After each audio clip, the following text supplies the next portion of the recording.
Amigos, buenas noches, bienvenidos a 24 horas. Diana Salazar fue oficialmente posesionada hoy por la Asamblea Nacional como Fiscal General del Estado. La sesión se realizó sobre las 17 horas y fue convocada exclusivamente para posesionar a la nueva fiscal. Hola, Diana. Hola Milton, amigos, buenas noches. De esta manera empieza oficialmente un periodo importante en la Fiscalía General hasta el 2025. Aquí empezamos.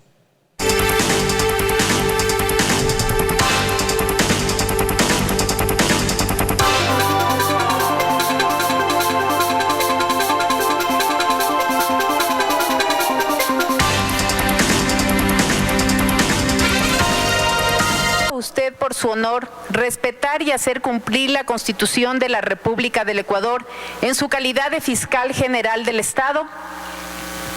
Sí, juro. Así, Diana Salazar se convirtió oficialmente en la Fiscal General del Estado. Firmó su acta de posesión ante el Pleno de la Asamblea, donde fue recibida en medio de aplausos. A este evento también acudieron autoridades como el presidente del Consejo de Participación Ciudadana Transitorio, el Contralor, el Procurador, la presidenta de la Judicatura, la ministra del Interior, entre otros. Durante la sesión, la mayoría de asambleístas de la bancada de la Revolución Ciudadana abandonó el hemiciclo legislativo. Otros se quedaron e incluso felicitaron a la nueva fiscal. El éxito de Diana Salazar es el éxito del país en cómo institucionalizamos, más allá de agendas, más allá de posiciones ideológicas, no, es con la Constitución y la ley en la mano. Al finalizar el acto de posesión no habló con los medios, pero sí accedió a tomarse fotos con autoridades, familiares y asambleístas, en su mayoría del oficialismo, incluso con cabeza sobre quién pesa una denuncia en la Fiscalía. Ella tiene que cumplir con la ley, como decimos, para la corrupción y para aplicar la ley, venga de donde venga, esté donde esté y caiga quien caiga. Algunos asambleístas sostuvieron que Salazar debería dar prioridad a temas de lucha contra la corrupción, sobre todo por el caso de Brecht. En el 2016 ya hablaban de unos nombres, de un listado de nombres, sin embargo en la Fiscalía y en todos los órganos correspondientes se ha quedado ahí como que tapado. No puede quedar solamente en un tema de asociación ilícita, sino de todos los delitos derivados y conexos teniendo a ello. Desde el gobierno nacional también consideran que el tema del narcotráfico debe ser prioridad para Salazar. Esperan tener una reunión pronto. Estamos esperando las autoridades definitivas para tener una reunión y probablemente el poder crear una unidad que apoye en los casos de crimen organizado, de narcotráfico, para que todos estemos alertas. Por un lado la policía, por otro la Fiscalía, por otro los jueces. Este martes Salazar tiene previsto presentarse ante los funcionarios de la Fiscalía, institución que liderará por 6 años. En esta sesión de posesión quiso cambiarse el orden del día desde la Revolución Ciudadana, con el objetivo de que la presidenta Elizabeth Cabeza se exima de realizar sus funciones mientras dura la investigación que hay en su contra. Pero esto no tuvo apoyo y Cabezas seguirá en su cargo. En Quito, Andrea Samaniego, 24 horas. El presidente de la República encargó mediante decreto ejecutivo la dirección de la Unidad de Análisis Financiero y Económico de la Fiscalía UAFE al ingeniero Edwin Aguilar Garnica, quien se desempeña como coordinador técnico de prevención, análisis de información y seguridad de la información. Lo hace una vez que aceptó la renuncia de Diana Salazar, quien fue posesionada esta tarde como la nueva fiscal general. La estatal de Seguros Sucre deslinda responsabilidad en la elección del proveedor de los helicópteros para la Fuerza Aérea Ecuatoriana y exige al comandante que se retracte. A través de un comunicado, la aseguradora revela incluso que Aeroleasing Corp ha incumplido el contrato. La polémica reposición de 4 helicópteros para la Fuerza Aérea Ecuatoriana a través de la adquisición de las aeronaves a Aeroleasing Corp, una empresa cuestionada en nuestro país, revela lo que no dijo el comandante de la FAE. La Fuerza Aérea únicamente está recibiendo la reposición de un bien. Llaman a 8 empresas. Invitan a 8 empresas. De las 8 empresas, solamente presentan ofertas 3. A través de un comunicado, Seguros Sucre no solo desmiente al comandante de la FAE. Aquí se descubre un incumplimiento de Aeroleasing Corp, que por poco pasa desapercibido. Sucre aclara que está pendiente de reposición un helicóptero de las mismas características que por responsabilidad del proveedor no ha sido posible ser entregado al Ministerio de Defensa, a pesar de que Seguros Sucre pagó el anticipo solicitado. El comandante de la FAE, Mauricio Campuzano, ha dicho además que la decisión de escoger a Aeroleasing Corp como proveedora de los helicópteros fue de la aseguradora. La compañía aseguradora como responsable y se mantiene responsable hasta que sean firmadas las actas de recepción definitiva. Es la empresa aseguradora la que tiene que responder cualquier otra cosa. La estatal de Seguros Sucre desmiente esta versión y dice que le correspondía única y exclusivamente a la FAE elegir al proveedor y comunicar a la aseguradora. Insiste en que no tuvo responsabilidad en la designación de Aeroleasing Corp y que tampoco tiene injerencia en el incumplimiento de esta empresa. Incumplimiento que deberá ser revisado por Contraloría para determinar responsabilidades. Seguro Sucre exige de esta forma que el comandante de la FAE se retracte de sus declaraciones y ha pedido que se levante la confidencialidad del proceso para conocer la verdad. En Quito, Fausto Yepes, 24 horas. El presidente del Consejo de Participación Transitorio, Julio César Trujillo, reconoció su firma dentro de la denuncia por presuntas irregularidades en el proyecto Refinería del Pacífico. Como una vergüenza, así calificó el presidente del Consejo de Participación Ciudadana Transitorio, Julio César Trujillo, al proyecto Refinería del Pacífico impulsado por el anterior gobierno en Manabí. Lo dijo tras reconocer su firma y rúbrica dentro de la denuncia por presuntas irregularidades en la ejecución de este proyecto. Negociaron unos terrenos que ahora sirven de autopista para el narcotráfico, por la cual pagaron 56 veces al avalúo catastral. Asciende a más de 1.500 millones de dólares del perjuicio al Estado. En la denuncia presentada están, según dicen, 20 personas implicadas, aunque solo revelan uno de los nombres. Hemos también nosotros considerado la participación del expresidente al ser él una pieza fundamental, digamos, en materia de contratación debido a sus pronunciamientos mediante decretos ejecutivos, las declaraciones de emergencia, etcétera. Señala que al momento se han emitido 7 informes con presuntas irregularidades en proyectos emblemáticos del gobierno de Rafael Correa, por lo que aunque le resta cerca de un mes para que concluyan sus funciones como autoridades transitorias, planean impulsar por lo menos 5 denuncias más. En esta semana tenemos proyectado, espero yo poder cumplir, la presentación por las irregularidades en reconstrucción de Manabí, Poliducto Pascuales Cuenca, Toachi Pilatón, construcción de hospitales públicos y construcción de escuelas del milenio. Si así concebían buenos negocios Correa, ¿cómo habrá vendido al país? Pues nos dejó endeudados. Se comió toda la plata del petróleo. Confían que con el cambio de titular en la Fiscalía General se acojan e investiguen este tipo de denuncias. En Quito, Daniela Valencia, 24 horas. El presidente del Consejo de Participación Ciudadana Transitorio, Julio César Trujillo, pide la contribución económica de la ciudadanía para la consulta popular que busca eliminar el Consejo de Participación Ciudadana y Control Social. Además, planifica la primera reunión del Comité de Reinstitucionalización. La idea ya fue lanzada por el presidente del Consejo de Participación Transitorio para eliminar a ese organismo. Una consulta popular con el respaldo del 8% de las firmas del último registro electoral. Ahora se busca los fondos para hacerlo. Vamos a abrir una cuenta para todos los que quieran contribuir, no solo con su firma, sino también con alguna contribución de dinero para financiar nuestras actividades.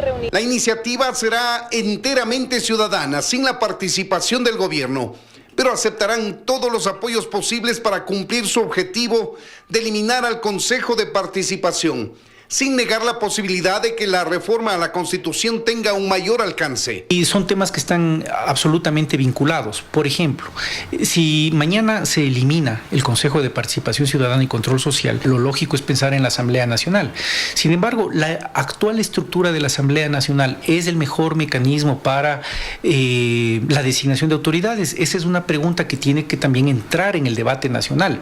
Hemos hablado, yo particularmente he hablado en algún momento dado de la necesidad de crear un Senado en el Ecuador. Lo hará junto a un grupo de connotados ciudadanos que han sido invitados por Julio César Trujillo a conformar el Comité para la Reinstitucionalización del Estado, que lo conforman los expresidentes Rosalía Arteaga y Gustavo Noboa, juristas como Hernán Pérez Luz, el historiador y político Enrique Ayala Mora y personalidades como Nelsa Curvelo y Simón Espinosa. Corresponde ahora hacer la convocatoria a la primera reunión. Lo que queremos analizar es efectivamente cuál debería ser la vía que el comité va a sugerir en su petición de dictamen a la Corte Constitucional y adicionalmente qué objetivos complementarios debe tener este comité en el mediano y en el largo plazo. Pero no será una tarea fácil, advierte este jurista, pues la eventual consulta que busca la eliminación del Consejo de Participación tendrá sus detractores. Por lo pronto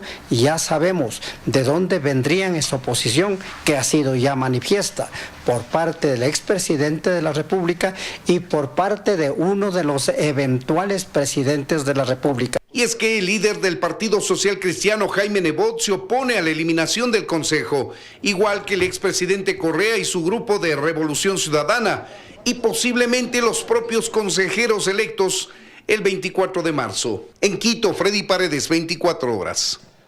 La asambleísta María Mercedes Cuesta es la presidenta de la comisión multipartidista que investigará a la presidenta Elizabeth Cabezas.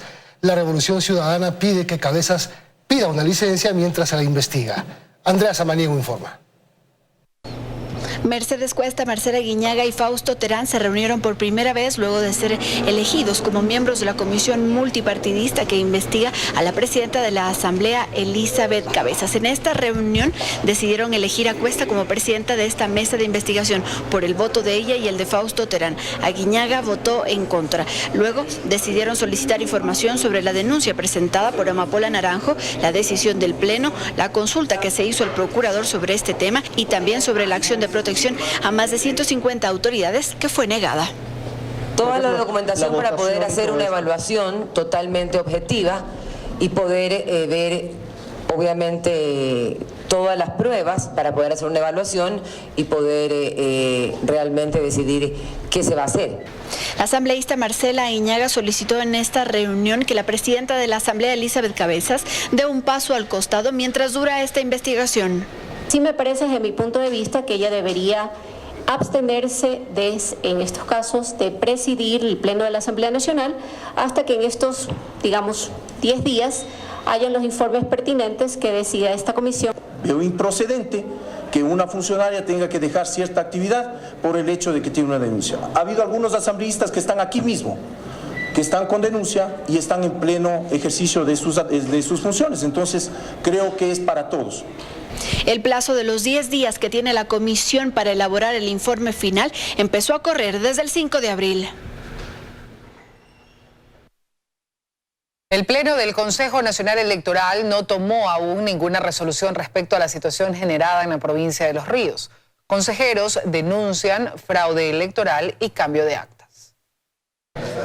Como ya es costumbre, el Pleno del Consejo Nacional Electoral inició 2 horas más tarde de la hora de la convocatoria. Y esto lo hizo notar el consejero Luis Verde Soto. A las 2 de la tarde me llamaron y estuve arriba a las 2 de la tarde esperando. Se refería al prepleno, cuando a la misma hora debía ya iniciar el pleno convocado. Él propuso un proyecto de resolución por presunto fraude electoral en la provincia de Los Ríos. No podemos dejar de buscar el esclarecimiento total y la sanción de estas irregularidades y posibles delitos. Esta es la necesidad ética insoslayable. Yo acojo el planteamiento, creo que nos hemos demorado y el primer planteamiento de presentar la denuncia que corresponde ante Fiscalía debió haberse ya procesado. Dijeron que necesitaban conversar acerca del texto a profundidad y una vez más se notaron los bloques de mayoría y minoría en este consejo. Que podamos hacer un texto unificado. Muy de acuerdo con la consejera Estela Acero que debemos debatir, revisar. Es importante que este documento sea madurado. Y se retiraron al despacho de la presidenta para analizar la propuesta. Más temprano ya el vicepresidente Enrique Pita había expresado las graves irregularidades que se produjeron en esta provincia. Se plantea el reconteo de unas actas relacionadas con la alcaldía de Mocacha y sin justificación, sin legalidad alguna, se procede al reconteo. Los votos blancos desaparecen, pasan a ser 0. Los votos nulos que estaban en 0,35 pasan a ser 115. La votación de la candidata Holguín de 0,89 pasa a 10. Y la votación de la candidata Domínguez de 49 pasa a 77. Los votos de esa urna habían sido manipulados. Por su parte, la presidenta fue enfática en la defensa de la transparencia del proceso electoral. El caso de Los Ríos podemos ver que es un caso aislado, lamentable, que debe ser investigado hasta las últimas consecuencias. En horas previas, el CNE también dispuso el cambio del presidente de la delegación electoral de esa provincia. En Quito, María Gracia Costa, 24 horas. El canciller José Valencia rechazó una vez más la publicación del portal Wikileaks en la que se señala la expulsión de Julian Assange de la Embajada del Ecuador en Londres y anunció que el Estado ecuatoriano actuará apegado al derecho internacional. Entre esos rumores señalaban que el Estado ecuatoriano estaría en contacto con algún país para determinar el arresto del señor Assange, y ese no es el caso. El señor Assange sabe perfectamente que tiene una deuda pendiente con las autoridades británicas por la violación de su libertad provisional en el año 2012, ¿sí? Pues tendrá que responder por eso. Es independiente de cualquier decisión que tome el Estado ecuatoriano, el cual la decisión del Estado ecuatoriano será una decisión soberana, independiente, autónoma y, quiero recalcar una vez más, estrictamente apegada a derecho. Representantes de 14 países de América Latina se reúnen por tercera vez en la Cancillería ecuatoriana para abordar aspectos técnicos relacionados con la masiva migración de venezolanos. La cita concluirá mañana y será la última de este tipo que se realice en Quito, pues la cuarta reunión tendrá lugar en Argentina. Se espera que el encuentro finalice con una nueva declaración en la que se puntualicen los compromisos acordados, sobre todo relacionados con los documentos de viaje de los venezolanos. Este tercer encuentro es una demostración fehaciente del compromiso humanitario de nuestro país y de los estados aquí presentes. Es un compromiso con los migrantes venezolanos en una situación muy particular de movilidad humana. Según las cifras proporcionadas por la OIM y el ACNUR, hasta la presente fecha, abril de 2019, durante los últimos 4 años aproximadamente 3,5 millones de ciudadanos venezolanos han salido de su país de origen, afectados por una profunda crisis económica, política e institucional que en los últimos meses ha devenido, además de lo que la alta comisionada para los derechos humanos, Michelle Bachelet, ha calificado como una vasta crisis humanitaria. En esta reunión abordaremos ahora la coordinación y cooperación regional necesarias para cumplir con el alto fin humanitario que compartimos. La solidaridad exige no solo proclamas y repetidos llamados a la acción, sino decisión política, recursos y pragmáticos caminos técnicos. Más noticias. El gobierno debe pisar el acelerador para cumplir con los acuerdos económicos internacionales adquiridos. Analistas entendidos concuerdan en la urgencia de aplicar los ajustes. El gobierno ha recibido poco más de $1.000 millones provenientes de los organismos multilaterales en el último mes, 652 millones del Fondo Monetario Internacional y 350 millones del Banco Mundial, apenas una cuarta parte de lo que Ecuador espera obtener hasta finales de año. Sin embargo, para que los abonos continúen, el país debe cumplir trimestralmente con metas que confirmen mejoras en su economía. Y es ahí, a decir de Walter Spurrier, analista económico, parecería no haber apuro. Es un poco pausado, porque están hablando de una reforma tributaria que se va a mandar hacia finales del año. Se está hablando de la necesidad de nuevas normas laborales, pero también están hablando de hacerlo después. Para Alberto Acosta, la aplicación de los ajustes no es solo cuestión de voluntad, también depende del plano político. Las reformas tributarias requieren de apoyo en la Asamblea, tiene que negociar apoyos con los grupos de oposición. Las reformas de reducción de gasto o de eliminación de subsidios tienen un costo político importante. El Banco Mundial revisó sus proyecciones y según el reajuste, la economía del Ecuador crecerá un 0,1%. Por su parte, el Fondo Monetario Internacional también prevé un decrecimiento mínimo para Ecuador de 0,5%. Y el escenario actual es que esta lentitud de la economía se mantenga por un buen tiempo, más allá del acuerdo con el fondo, de esos 3 años del acuerdo. Spurrier sugiere que el gobierno priorice reformas como la laboral y la fiscal. Es importante también que el gobierno recorte su gasto improductivo.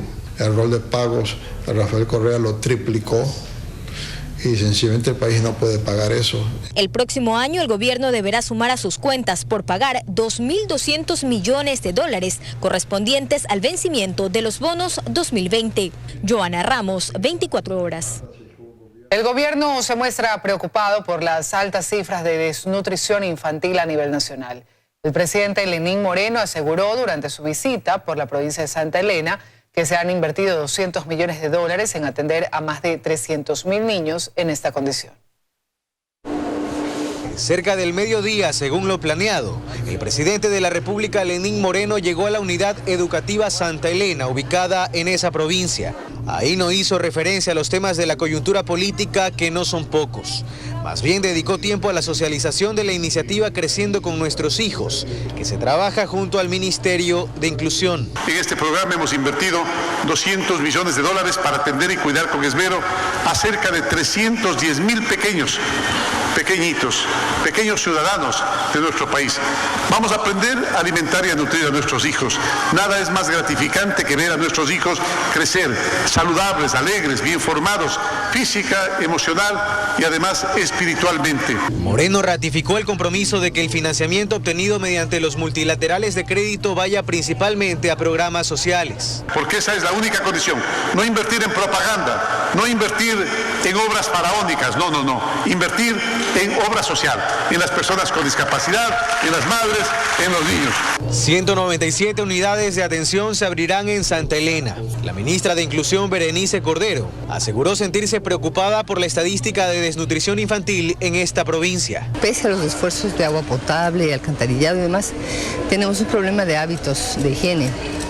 Entonces la desnutrición afecta al 37% de cada niño menor de 5 años, es bastante, porque no estamos hablando de una zona en donde no hay agua potable, por ejemplo. En estas condiciones, cerca de 8.000 niños y niñas solo en Santa Elena. El Ministerio de Inclusión ha identificado otros 95 cantones donde el problema se replica. La búsqueda activa nos permitió identificar a los niños menores de 3 años y a las madres gestantes para incorporarles en misión ternura. Desde la provincia de Santa Elena, Carlos Acoto, 24 horas. Para la provincia. La falta de actualización del cuadro básico de medicamentos también afecta a niños y jóvenes que padecen cáncer. Para un experto internacional, la ausencia de una de las medicinas dentro del tratamiento es determinante. Ecuador es uno de los países de la región con peores resultados en la cura de la leucemia. Una lista de medicamentos del cuadro básico que prometen actualizar. Enfermos con cáncer obligados a acudir a la justicia para tener sus medicinas mientras el tiempo avanza. Pero ¿qué tan determinante es para el tratamiento de un paciente con cáncer la ausencia de su medicamento? No se puede tratar el cáncer, no se puede consensuar unos protocolos y unos tiempos si no dispone de los fármacos. O sea, los resultados que se obtienen, los éxitos que se obtienen aplicando un protocolo determinado que tiene 4 fármacos, por ejemplo, cada 21 días, si le quitas un fármaco ya no es el mismo resultado, ya no es lo mismo. Y eso aquí en Ecuador se adolece. Lo decía Antonio López Bermejo en el encuentro latinoamericano contra el cáncer infantil. ¿Quién mejor que él, que ha intervenido en la cura de 108 niños ecuatorianos para conocer la situación que padecen los enfermos con cáncer en Ecuador? Hoy no hay secreto. O sea, en Europa no se sabe más, los conocimientos son los mismos. O sea, no se puede tratar el cáncer más barato o no se puede tratar el cáncer con menos fármacos. Hay que tratar cada tipo de cáncer con los fármacos que se necesitan. Guillermo Pulso, miembro del directorio de Solca, reconoce que es así. Y lamentablemente no todos los medicamentos que podrían ser usados para estos tipos de pacientes están en el cuadro nacional de medicamentos básicos, por un tema que implica un factor económico, que es entendible, pero yo creo que eso debe ser manejado inteligentemente. Podemos hacer una comparación. En España, más del 90% de niños con leucemia aguda se cura. En nuestro país, el 40% de pequeños que padece esta misma enfermedad no logra superarla. Y si compararnos con primer mundo no resulta justo, gracias al estudio Concord 3 que analiza la realidad de 71 países del mundo, vemos que Ecuador es uno de los países de la región que menos probabilidades de vida le ofrece a niños con leucemia lipoblástica. Está debajo de Chile, Colombia y Perú. El tiempo es terriblemente valioso e imprescindible para los pacientes. Los médicos consultados explican que no solo la ausencia de las medicinas afecta a los tratamientos, también si estas no son tomadas a tiempo, pues modifican todo el protocolo, lo que resta probabilidades de recuperación al paciente. Mientras tanto, nuestras autoridades siguen discutiendo la actualización de un cuadro básico. Dayana Monroy, 24 horas. El Ecuador entrará desde este martes en el proceso para la emisión de pasaportes biométricos con la correspondiente fase precontractual para contratar a una empresa que lleve adelante todo este proceso por algo más de 33 millones de dólares. Según el cronograma del Ministerio de Telecomunicaciones y el Registro Civil, esperan emitir el primer pasaporte biométrico el 31 de octubre de este año y hasta finales de diciembre afinar todos los detalles. El pasaporte biométrico es un requisito más para la excepción de la visa Schengen.